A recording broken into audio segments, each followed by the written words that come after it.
আনহু বললেন, ফাতেমা, তুমি তো ভালো করেই জানো যে তোমার স্বামী হযরত আলী কোনো দিনই অবৈধভাবে উপার্জন করবে না।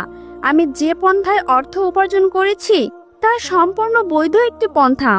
অতএব এ ব্যাপারে তোমার সন্দেহ করার কোনো কারণ নেই।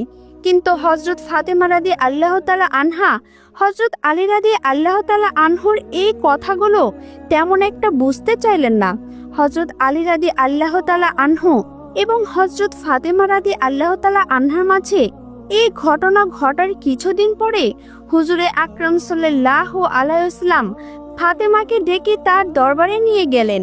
তারপর তিনি তাকে বললেন, হে ফাতেমা, তোমার কি মনে আছে আমি কিছুদিন পূর্বে তোমাকে বলেছিলাম একজন কাঠুরিয়ার স্ত্রী তোমার পূর্বে জান্নাতে প্রবেশ করবে?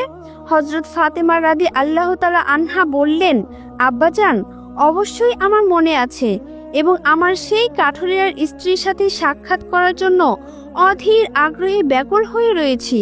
দয়া করে আপনি আমাকে তার ঠিকানাটা বলুন যাতে আমি দেখে আসতে পারি সেই কাঠুরিয়ার স্ত্রী কি এমন আমল করে যার কারণে সে আমার পূর্বে জান্নাতে প্রবেশ করবে।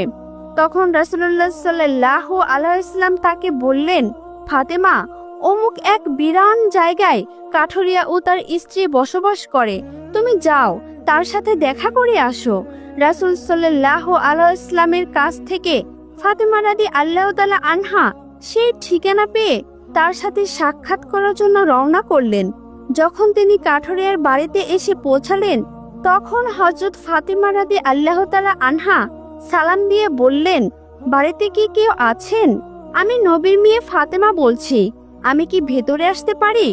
বাড়ির ভেতর থেকে আওয়াজ আসলো, আমার পরম সৌভাগ্য যে আমার বাড়িতে নবীর মেয়ে হযরত ফাতেমা রাদিয়াল্লাহু তাআলা আনহা আগমন করেছে। হে আল্লাহর নবীর মেয়ে ফাতেমা, আপনি বলুন কেন আপনি আমার বাড়িতে আগমন করেছেন? তখন ফাতেমা রাদিয়াল্লাহু তাআলা আনহা বললেন, আমি আপনার সাথে দেখা করতে চাই, দয়া করে আমাকে ভিতরে আসার অনুমতি দিন। তখন কাঠুরিয়ার স্ত্রী বলল, হে আল্লাহর নবীর মেয়ে ফাতেমা, আপনার সাথে দেখা করার জন্য একান্ত আগ্রহ ও ইচ্ছা আমার মনে রয়েছে, কিন্তু তারপরেও আমি আপনাকে ঘরে আসার অনুমতি দিতে পারি না, কেননা এটি আমার স্বামীর ঘর, আর আমি আমার স্বামীকে না বলে কোনো মানুষকে তার ঘরে প্রবেশ করার অনুমতি দিতে পারি না। দয়া করে আপনি আগামীকালকে আসবেন, আমি আমার স্বামীর কাছ থেকে আপনার ব্যাপারে অনুমতি নিয়ে রাখব। যদি আমার স্বামী অনুমতি দেন তবেই কেবল আপনাকে ঘরে প্রবেশ করার অনুমতি দিতে পারবো। কাঠুরিয়ার স্ত্রীর কাছ থেকে এই কথা শ্রবণ করার পর ফাতেমা রাদিয়াল্লাহু তাআলা আনহা বাড়ির দিকে ফিরে গেলেন। দ্বিতীয় দিন যখন তিনি কাঠুরিয়ার স্ত্রীর সাথে দেখা করার জন্য বাড়ি থেকে বের হবেন তখন হযরত হাসান রাদিয়াল্লাহু তাআলা আনহু তাকে জড়িয়ে ধরে বললেন, আম্মাজান, আপনি কালকে কোথায় গিয়েছিলেন? আপনাকে আমি খুঁজে পাচ্ছিলাম না। আপনি যেখানে যাচ্ছেন দয়া করে আমাকে আপনি আপনার সাথে নিয়ে যান।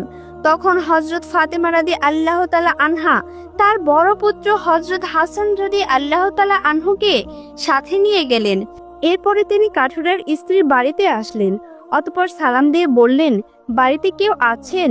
আমি নবীর মেয়ে ফাতেমা বলছি এবং আমার সাথে আমার বড় পুত্র হাসান রয়েছে, আমি কি বাড়ির ভিতরে আসতে পারি? ভিতর থেকে আওয়াজ দিয়ে কাঠুরিয়ার স্ত্রী বলল, হে নবীর মেয়ে ফাতেমা, আপনার সাথে দেখা করার জন্য প্রবল আকাঙ্ক্ষা আমার মনে রয়েছে।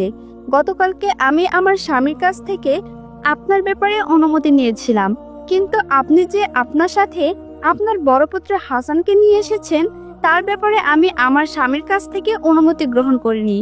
এর কারণে আমি আপনাকে ঘরে প্রবেশ করার অনুমতি দিতে পারি, কিন্তু আপনার পুত্র হাসানকে অনুমতি দিতে পারি না। দয়া করে আপনি আগামীকালকে আসবেন। আপনার পুত্র হাসানের ব্যাপারেও আমি আমার স্বামীর কাছ থেকে অনুমতি নিয়ে রাখব। কাঠুরিয়ার স্ত্রীর কাছ থেকে এই কথা শ্রবণ করার পর হযরত ফাতেমা রাদিয়াল্লাহু তাআলা আনহা বাড়ি ফিরে এলেন। পরদিন হযরত ফাতেমা রাদিয়াল্লাহু তাআলা আনহা কাঠুরিয়ার স্ত্রীর বাড়িতে আসলেন। তখন কাঠুরিয়ার স্ত্রী তাকে ঘরে প্রবেশ করার অনুমতি দান করলেন। হযরত ফাতেমা রাদিয়াল্লাহু তাআলা আনহা কাঠুরিয়ার ঘরে প্রবেশ করে দেখলেন কাঠুরিয়ার স্ত্রী বসে আছেন এবং তার সামনে রাখা আছে একটি লাঠি, এক গাছ রশি এবং একটি পাত্রে এক পাত্র পানি। এগুলো দেখে ফাতেমা রাদিয়াল্লাহু তাআলা আনহা তাকে জিজ্ঞাসা করলেন, আপনি এগুলো নিয়ে কেন বসে আছেন? কাঠেরের স্ত্রী উত্তর দিল, সারা দিন পরিশ্রম করার